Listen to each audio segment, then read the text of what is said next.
이사야 53장 11절 말씀입니다. 그가 자기 영혼에 수고한 것을 보고 만족하게 여길 것이라. 나의 의로운 종이 자기 지식으로 많은 사람을 의롭게 하며 또 그들의 죄악을 친히 담당하리로다. 아멘.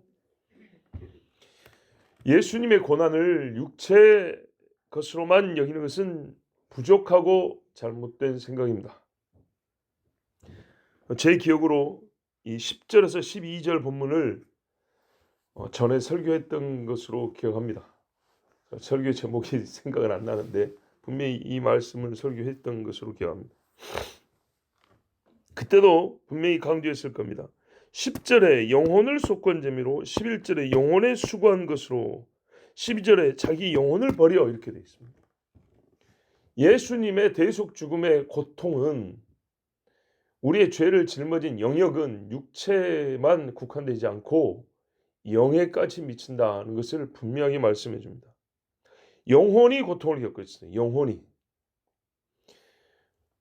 모든 죄인은요. 여러분 봐보세요. 지금 죽은 자라 한번 생각해 봅시다. 죽은 자가 시체는 썩었습니다. 그 영은 하나님과 있거나 마귀하고 있거나 둘 중에 하나입니다. 그러면 그 지옥에서 당한다는 고통도 뭐죠? 영이 당하는 고통이죠. 그러나 우리가 생각하기에 순전히 보이지 않는 어떤 그 또 다른 실체인 것이냐? 꼭 그렇지만은 않습니다. 영적인 세계 안에서 보면 그것도 형체가 있습니다. 자, 이 영들이 당하는 고통의 제1번은 뭐냐면 우리가 지금 예수를 믿으나 안 믿으나 하나님의 빛의 은혜를 입고 삽니다. 근데 그 은혜가 모두 단절되어 버리는. 여러분 가끔 꿈속에서 끔찍한 거 뭐예요? 이 납작한 돌과 돌 사이에 굴에 맞아요. 갇혀버린다든지. 막다른 골목에 갇혔는데 출구가 없는 그런 꽉 막힌 공간에 있을 때 새까맣고 음식도 공기도 햇빛도 더 이상 공급되지 않는 그런 곳에 갇힌 그런 류의 꿈 있죠. 정말 모든 희망이라는 건 다 끊어지고 생명이라는 것은 다 단절되어 점점 진짜 말 그대로 죽음이 가까이 슬금슬금 오는 그런 고통을 느끼는 꿈 있지 않습니까? 이거는 암시적인 것에 불과합니다. 하나님과 모든 것이 단절되어 버리는 그 고통은 이루 말할 수가 없습니다. 그 자체만으로도 우리 만들어진 이미 존재하고 있는 인간의 영은 견딜 수 없는 두려움에 빠집니다. 아버지여 내 영혼을 아버지 손에 의탁하나이다 그랬어요. 어떤 사람은요 이 말을 어떻게 생각하냐면 예수가 죽어서 몸은 저기 굴에 들어가도 영은 천국으로 쏙 간다라는 뜻이다 이렇게 생각하는 사람이 있어요. 그렇지 않습니다. 주여. 또 어떤 사람이냐면 영은 하늘로 쏙 올라가고 혼이 이거 구분하기 어려운 건데 혼이 땅속으로 들어가서 음부에 내려갔다. 육은 이 굴에 안치되어 있다. 이렇게 세 개로 나누는 사람도 있어요. 그런데 여러분 혼이라는 그 실체를 설명하기가 굉장히 어렵습니다. 그 대개 성경에서 구분은 하지만 영, 혼은 묶어서 말합니다. 대개 영을 말할 때 혼도 같이 있고요. 왜냐하면 이게 보이지 않는 인간의 내면색이거든요. 예. 그러니까 뭐냐면 영의 실체와 더불어서 인간의 이 보이지 않지만은 인간의 실제, 실존을 의식하고 생각하는 이 내적인 영역을 영과 분리해 생각할 수 없어요. 그러니까는 영은 따로 생각을 하고 혼이 따로 생각을 한다는 걸 말할 수 없고 영과 함께해서 무엇을 의식하고 생각하고 의지를 세우고 이렇게 있는 것이죠. 그러면 이게 얼마나 복잡인 줄 아십니까? 죽음에 갈 곳이 세 개로 이렇게 나눠져야 되는 거예요. 잘못하면 연옥도 만들겠네요. 천국, 지옥, 연옥. 이거 참 어려운 이야기입니다. 어려운 이야기인데 이렇게 예수님의 사후를 복잡하게 나누는 것이 과연 무슨 유익이 있는가 의문은 있습니다. 자, 십자가에 예수님이 달릴 때 뭐라 하냐면 아버지 어째 나를 버리셨나이까를 저는 주목해라 그랬어요. 그 버림받음이라는 것은 육이 십자가에 못 박혀 죽는 것, 죽음을 맛보는 것만이 아니라 버림은 떨어져 나오고 서로 분리됐다는 얘기입니다. 나 모른다 이 말입니다. 모른다. 그래서 그거를 보이는 현상으로 해를 가리고, 그렇죠? 하늘이 어두워졌다. 이거를 보이는 현상으로 나타내 준 겁니다. 그 경험은 무엇인가요? 육이 아니고 영적인 분리를 말하는 겁니다. 그런데 삼위일체 하나님은 분리될 수가 없어요. 분리되면 하나님이 아니라니까요. 실제로 분리되지는 않지만은 경험적으로 분리의 경험을 고통으로 느끼는 겁니다. 이게 참 신비롭고 우리 인간으로서는 이해하기 어려운 것인데 이거는 사실이에요. 그래서 제가 꿈이라는 것이 갖고 있는 의미, 기능이 상당히 다층적이고 다양한데 우리 꿈에서라도 한번 생각을 해보자고요. 부모와 어릴 때 보통 그런 꿈을 꾸는데 부모가 나를 외면하고 버리는 꿈, 막 떨어지는 꿈, 막 헤어져가지고 어린애가 일어나서 하염없이 막 눈물을 흘리고 있는 그런 꿈, 그런 류의 꿈이 있어요. 실제로 헤어졌냐? 아니에요. 아침밥 엄마 차려주고 있어요. 근데 꿈에서라도 그런 경험을 했을 때 존재적으로는 여전히 한 집에서 지금 자고 있지만 실존적, 우리 실제 경험, 내 느껴지는 바, 경험되는 것은 잠시지만 분리와 떨어지는 그 경험을 한단 말이죠. 그때 얼마나 끔찍하고 무섭습니까? 하다못해 엄마 찾아 산말 같은 만화만 봐도 괴롭잖아요. 옛날에 80년대 초에 그 한진이 정윤이 주연의 사랑하는 사람아 같은 그런 영화만 봐도 아시죠? 몰라요? 그 애기 사생활로 놓고 막 부잣집 재벌 남자가 애기를 막 그 여자가 못났다고 그 시어머니 될 사람이 나는 안 되냐나 막 그래가지고 나중에 애기만 뺏어오려고 막 하고 막 그럴 때 막 그런 류에 있잖아요. 그런 드라마. 얼마나 가슴 찢어집니까? 내일이 아니고 보기만 해도. 그런데요. 역시 이거는 매우 부분적인 극히 작은 영역의 뭐랄까요?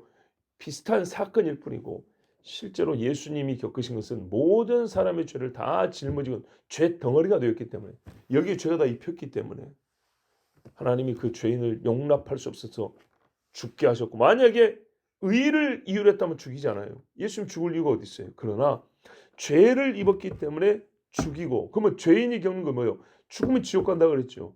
하나님과 영원히 분리되는 그 돌아올 수 없는 곳으로 간다 이 말이면 이 고통을 경험했다는 겁니다. 그래서 예수님이 이 잔을 내게서 옮기시옵소서를 말할 때 육체적인 고통만 말한 게 아니라 영혼의 고통까지 같이 겪었기 때문에 이건 이루 말할 수 없는 상상할 수 없는 고통이라고 그랬어요. 그래 그 사실을 가르쳐 주는 것이 우리 자꾸 이 몸만 생각하는 그게 아니라 보이지 않는 영적 세계에서 나는 하나님과의 뜯어져 찢겨져 무한히 멀어지는 이 실존적 경험 이거를 이사야가 미리 보고 하나님의 감동으로 말하는데 10절, 11절, 12절까지 계속 영혼 하는 거예요. 속건제물은 죄 갚음이라고 그랬어요. 이 죄 갚음이 영적인 즉 영이 제물이 될 정도까지가 안 되면 안 갚아진다는 얘기입니다. 인간의 죄는 육으로만 지은 게 아니라니까요. 예, 걸어가고 있는데 물건이 떨어져서 발등을 찍으면 성질난다. 그 물건을 부셔버릴 수도 있어요. 부셔버리고 새로 살 수도 있죠. 이 인간은 말입니다. 영은 딴 데서 있고 육만 서로까지 따먹어서 배만 불렀다 이 말이 아닙니다. 영육이 하나인 인간 전인격이 죄를 지었단 말이죠. 그 영적 분리, 가인이 참 아담이 쫓겨날 때 가인이 살인죄를 저지른 다음에 두려워서 또 쫓겨나다시피 떠날 때 두 번 다시 아버지를 만나지 못하는 그 분리의 경험 바로 이게 죄입니다. 죄. 그러면 이거를 돌이키기 위해서 뭐냐면 영혼의 하나님이 영적인 존재 영이잖아요. 영의 죄를 지은 것은 영의 고통으로 갚아야 된다 그 말입니다. 어제 이 성경에 나오는 배상법에 대해서 설교를 했는데 이 영에 그대로 적용이 되는 겁니다. 자기 영혼에 수고한 것을 보고 만족하게 여길 것이라. 이제 번역상 자신의 혼의 상고라고 이렇게 또 말하는 분도 있어요. 그러니까는 아기 낳을 때 힘이 힘들죠. 그러나 그 고통이 있어야 생명이 태어나는 것처럼 예수님의 영혼의 고통이 있어야 새 영의 탄생이 있다 이 말입니다. 자, 그런데 이것이 심히 아프지만 엄마들이 어떻게 해요? 그 고통 때문에 정말 뭐 끔찍한 고통이었지만은 세상에 생명난 기쁨을 인하여 그 고통을 잊는다 그랬어요. 너무 좋아요. 아무리 아파도 이 얼굴, 애 얼굴 보는 게 더 좋은 거예요. 그것처럼 예수님이 생명을 낳는 이 고통을 겪었지만은 그 생명이 난 십자를 보면 이 씨를 볼 때 기뻐서 그 고통을 오히려 만족하게 여기셨다. 이 고통이 하나님 앞에 받아져가지고 이 죄갚음이 받아져서 이 영혼을 얻었구나 하고 이것을 주님이 기뻐하셨다는 얘기입니다. 나의 의로운 종이 자기 지식으로 많은 사람을 의롭게 하며, 바로 이 사실을 이렇게 하면은 하나님이 기뻐하시고 또 영혼을 얻는다는 것을 아셨던 예수님이 이걸 알고 있었어요. 예수님은 하나님의 종으로서 자신이 하는 일을, 그러니까는 자기가 알고 있는 그것을 그대로 실제가 되게 하셨어요. 모르고 하는 거 아닙니다. 우리가 예수 믿을 때는 모르고 믿는 거 아니죠. 예수님은 그렇죠. 자기가 누군지 아니까 제자들 가르쳤죠. 어떻게 될지 아니까 가르쳤죠. 미리 말하여 그때가 되면 내가 그인 줄 알게 하리라. 본인은 이미 알고 있었죠. 아버지여, 내가 창세전에 아버지와 가졌던 영화로서 예수님의 자의식을 보세요. 무엇을 알고 있는지. 창세부터 우리 인간 관련해서 인간의 타락과 구속과 심판의 세상을 다 알고 계셨어요. 모세가 무슨 말 했는지 하나님이 선지자를 통해 무슨 말을 다 알고 있었어요. 그러니 가르쳤죠. 그들에게 지시로만 가르친 게 아니라 본인이 그 말씀이 실제가 되게 사셨어요. 이게 바로 지식이란 말입니다. 뭐 전기줄 꼽아가지고 서로 뭐 이 배터리 충전하듯이 지식을 이렇게 넘겨줬다는 게 아니고 자기 지식으로 예수님이 자기가 알고 있는 바 그것이 실제가 되게 행하셔서 많은 사람을 의롭게 했다 이 말입니다. 지식이 있으면 자동적으로 의로 연결된다. 화살표 지식, 화살표 의 이런 말이 아니고 이 지식으로 말미암아 예수님의 사역의 근거가 이 지식이었고 이 지식이 그를 움직이게 하고 일하게 하여서 결국에는 그 결과 효과를 얻었는데 그게 뭐냐면 사람을 의롭게 한다는 거였습니다. 자, 사람의 입장에서 본다면 예수님께서 가지고 있는 이 지식이 계시를 따라 우리에게 알려졌고 이것이 믿음의 내용이 됨으로써 우리는 의롭다함을 얻은 것이고 주님이 이것을 우리의 믿음이 내용이 되게 하시려고 알려주심으로써 그 사람을 의롭게 만들었던 겁니다. 그 지식의 핵심에는 뭐가 있습니까? 십자가의 대속 죽음이 있었습니다. 그래서 예수님은 그 십자가 죽음이 뭔지 알았기 때문에 그것을 심히 고통스러웠지만은 끝까지 지시고 감내하심으로 사람이 의롭다함을 얻기에 충분한 고난을 겪으신 겁니다. 또 그들의 죄를 친히 담당하리로다. 우리 번역에는 또 하고 병렬인데요. 다른 번역에 보면은 뭐냐면 이는 이렇게 돼 있어요. 이는 왜 그랬냐는 거예요. 십자가 죽음의 지식이 바로 뭐였기 때문에 예수님이 그 십자가를 지게 했냐? 뭐 우리가 이미 다 알고 제가 설명을 다 했지만은 말씀에 다시 말하면 그가 그들의 죄악을 담당할 것이기 때문이라. 예수님 알고 있는 지식이 뭐냐면 내가 이렇게 십자가를 져서 이들의 죄악을 담당하면 이 사람들이 의를 얻을 근거를 가진다는 것을 알고 계셨기 때문에 그 일을 했고 그 일을 어떻게 해요? 만족하게 결과를 얻었다 이 말입니다. 담당한다는 말 우리가 4절에 했어. 4절 예, 그 앞에서 우리가 또 봤었어요. 담당한다는 말이 어디 있었는데 여기 담당한다는 말은 책임을 진다는 거죠. 갚는다. 본래대로 돌이킨다. 내 것으로. 그렇죠. 나의 일로. 외적이고 내적이고 영적이고 육적으로 모든 영역에서 책임을 다진다는 얘기입니다. 일단은요. 돌려놓기 위하여. 근데 그 말은 책임을 지면 목표가 뭐예요? 회복이죠. 돌려놓는 거죠. 돌려놓기 위하여 우리가 해야 될 게 뭐냐면 현재 상한 것, 지금의 파괴를 일으키는 원인을 제거해야 됩니다. 이게 일시적이 아니고 계속적이거든요. 죄를 한번 지면요. 그 죄가 없어지지 않는 이상 죄의 효과는 사람 몸에 계속 영향을 미치거든요. 그렇죠? 그래서 예를 들면 상처를 받는 염증이 생겼어요.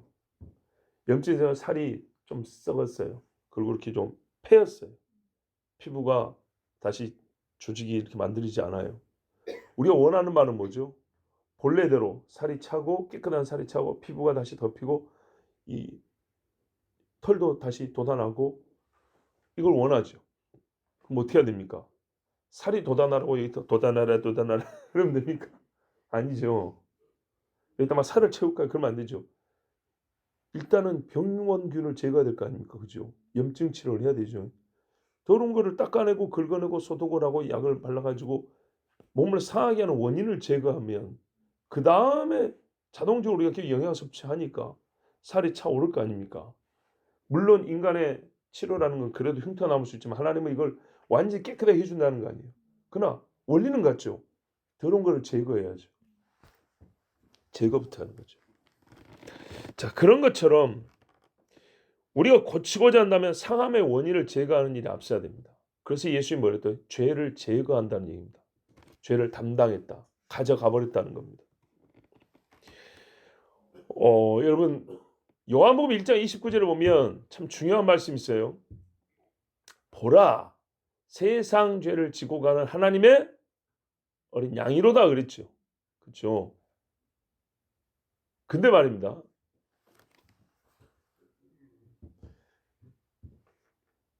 그 죄를 지고 어디로 가죠?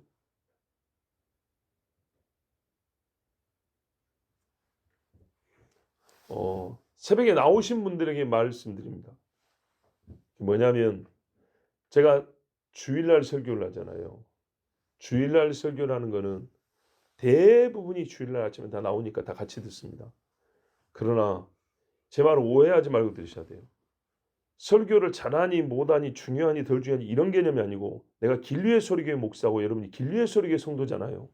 그럼 매일 설교를 들어야 됩니다.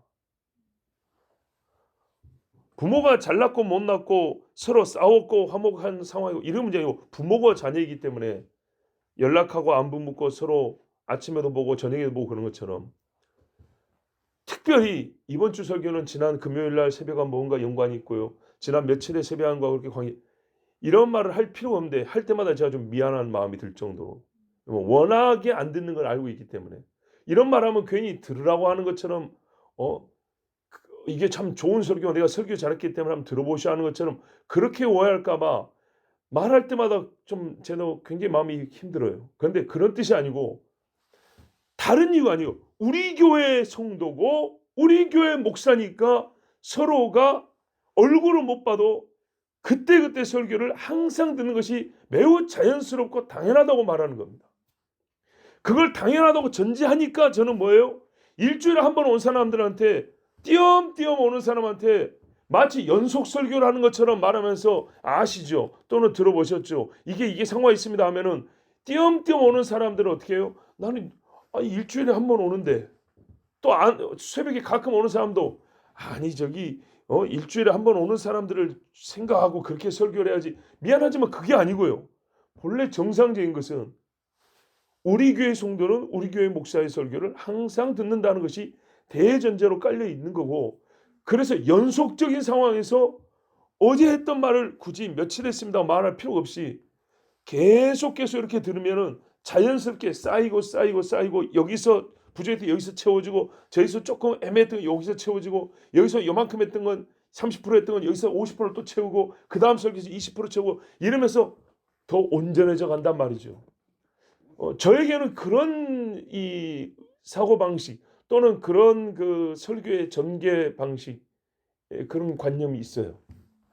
특별히 이번 주는 성경의 원력하고는 안 맞지만 한국교회 원력상 고난주간이고 하나님의 섭리적으로 연약한 우리를 위하여서 성경역을 잘 모르는 우리를 위하여서 하나님이 섭리하사 53장을 지난주부터 지금 계속 그것도 두 절도 아니라 한 절씩 하루에 한 절씩 이렇게 설교했는데 이거를 전혀 안 듣는 사람은 내일 모레 새벽에 또는 낮에일 부활주일 설교와 연결이 잘 안 됩니다. 왜냐하면 여러분 부활주일에 관해서도 설교할 주제가 엄청 많아요.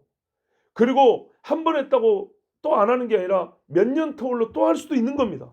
더 보충하여 더 새로운 것도 말할 수 있고요. 또 이전에 몰랐던 걸 또 들을 수도 있는 겁니다. 그런데 이번 연회는 말입니다. 전에 전하지 않았던 다른 주제를 설교할 거란 말이죠. 더 강조하고 더 보충한 게 아니라 새로운 주제를 설교할 건데 하나님께서 이번에 53장을 설교하면서 그 새로운 주제에 대한 단서와 부분적인 일치되는 내용들을 조금씩 며칠에 걸쳐서 지금 분산하여서 미리미리 가르쳐주는 중이거든요. 왜냐하면 그날 되면 오히려 이게 소화가 안 될 수도 있어서 조금씩 예비 작업을 하고 계시는데 새벽 설교를 전혀 안 듣는 분들은 이 준비 작업이 빠져버렸기 때문에 그날 듣고 그냥 멍하거나 심히 어렵도다 이러고 끝날 수가 있다 이 말입니다. 자, 봐보세요 여러분. 새벽 설교하고 부활주일하고 관계가 있어요. 여러분, 예수님이 말해요. 세상 죄를 지고 간다 그랬잖아요. 유대인들에게 있어서 죄를 지고 간다 했을 때 알아들을 수 있는 소리일까요? 못 알아듣는 소리일까요? 우리는 죄를 진다 하면은 어떻게 생각하냐면 안수해가지고 잡아버리는 거 생각한다고요. 근데 성경에는 안수해가지고 잡아버리는 제물로서 죄책을 지는 짐승만 얘기합니까? 아니에요. 그럼 어떤 짐승이 있습니까? 예? 그렇죠. 내보내버리는 짐승 하나 있죠. 이게 속죄에 일어나 있는 거예요. 속죄일에. 속죄하는 날을 하나 정했어요. 온 이스라엘은 속죄하는 날을 정했는데 그날만 속죄를 받는다는 게 아니라 대표적으로 그날을 정하여 하나님의 속죄가 무슨 의미를 갖고 있는지 속죄가 뭔지를 가르쳐주는 날이에요. 이스라엘 하여금 속죄를 위하여 기도하게 하고 사모하게 하고 믿음을 받게 하면서 하나님께서는요 그날 특별히 속죄가 어떻게 이루어지는 가르쳐주는데 뭐냐면 염소 2마리를 잡습니다. 준비해요. 성경에서 그렇죠. 양과 염소는 서로 대치가 가능하다고. 마태복음에 나온 대로 염소 새끼는 왼쪽이고 양은 오른쪽이고 완전히 대립되는 쪽으로 보면 안 된다고 그랬어요. 가장 비슷한 짐승이 2마리라니까요. 그래서 제물로 양을 쓴 거는 염소도 쓸 수 있고 염소 쓰는데 양도 씁니다. 다니엘서 보면 양도 짐승이고 염소도 짐승이고 둘이 박치고 싸웁니다. 항상 같은 뭡니까는 성질의 짐승으로 그렇게 사용됩니다. 양이라고 해서 항상 좋은 쪽으로만 쓰이지 않아요. 오히려 중요한 것은 양과 염소는 항상 같은 성질의 동물군으로 쓰인다는 거예요. 그러니까 양해도 되고 염소라고 해도 되는 거예요. 지고 간다. 죄를 진다. 속죄일에 말이에요. 잘 보세요. 한 염소는 안수를 해가지고 잡아버립니다. 요 피를 바르고 뿌리고 하는 요런 일을 합니다. 한 염소는 어떻게 하냐면 안수해가지고 데리고 나갑니다. 그다음 어떻게 하냐.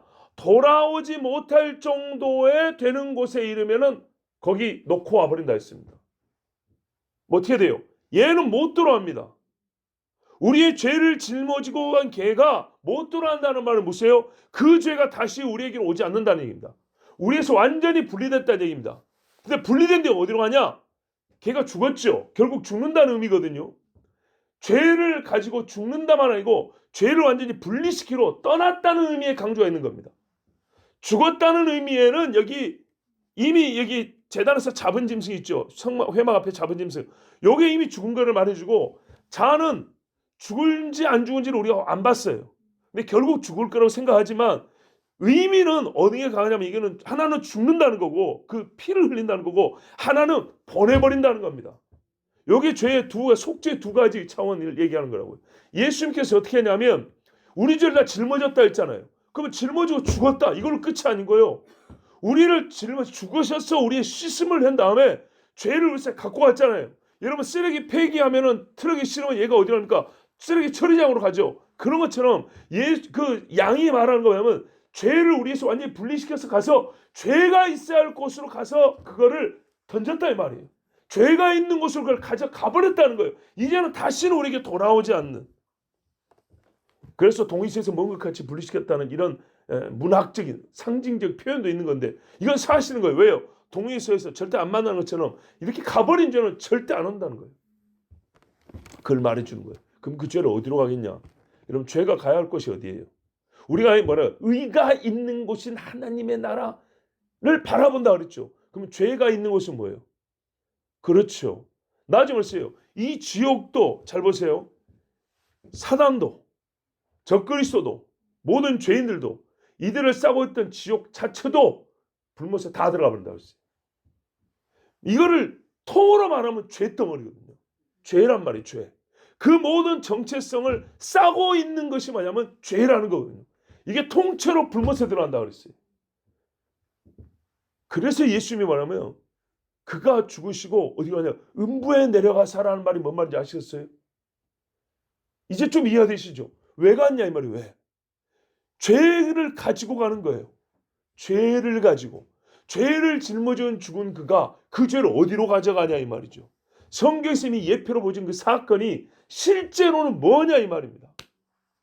그리고 실제로 사도신경에는 뭐냐면 그가 음부에 내려가사 이렇게 돼 있어요. 근데 한국 사람에 정서에 안 맞으니까 빼버린 거예요. 정서에. 성경이 없어서 아니고 정서에 안 맞아서 뺀 거예요. 옛날 초대교회 성도들은 다 그렇게 예배 시간마다 고백했는데 이게 성경인데 한국의 내세관념, 한국의 저승관념, 이 조선 사람 옛날 사람들의 이 뭐니까는 신에 대한 신관념에서 허용이 안 된다고 빼버려. 이게 비성경적인 거예요. 그러니까 뭐가 이해가 안 돼요? 아사셀 염소가 이해가 안 되는 거예요. 모형과 실체가 서로 딱 마주쳐야 되는데 이게 안 마주치는 거예요. 이제 아시겠죠?